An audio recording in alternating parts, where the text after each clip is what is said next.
Sous chimiothérapie et radiothérapie, comment peut-on se protéger du soleil pendant l'été? Y a-t-il des zones à ne pas oublier? Et faut-il le faire seulement à cette période de l'année? Profiter de l'été, pendant les radios ou chimiothérapies, il y a tout un tas de solutions. En effet, tous les traitements contre le cancer, en règle générale, sont photosensibilisants. Donc, il va vraiment falloir du bon sens et des petites astuces pour se protéger et profiter. Pour cela, vous allez donc pouvoir utiliser une bonne crème solaire. Les crèmes solaires avec un filtre à large spectre.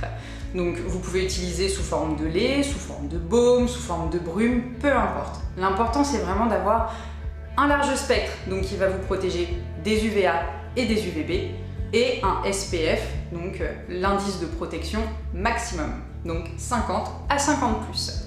Comme on pourrait le proposer pour les enfants par exemple.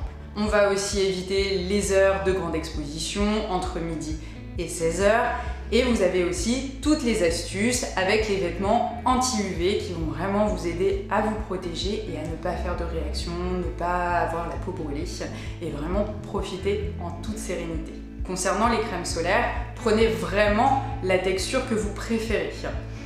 Ce n'est pas la texture qui changera l'efficacité de votre produit. C'est vraiment le fait qu'il y ait un large spectre. Très souvent, c'est écrit sur la boîte, sinon vous pouvez demander conseil à votre pharmacien. De préférence, les filtres minéraux. On va éviter aussi toutes les crèmes avec des perturbateurs endocriniens ou de l'aluminium, etc. Actuellement, nous parlons énormément de la protection pendant l'été. Après, il faut savoir que toute l'année, nous recevons des UV de ville qui passent à travers les nuages. Donc, ce qui va être important pour vous, c'est vraiment de vous protéger tout au long de l'année. Petite astuce supplémentaire, et surtout à ne pas oublier, ce sont les petites zones qu'on a tendance à négliger et qui peuvent facilement brûler. Les zones derrière les oreilles, le cou, les mains, la bouche, le contour des yeux qui est très sensible. Donc n'oubliez pas toutes ces petites zones.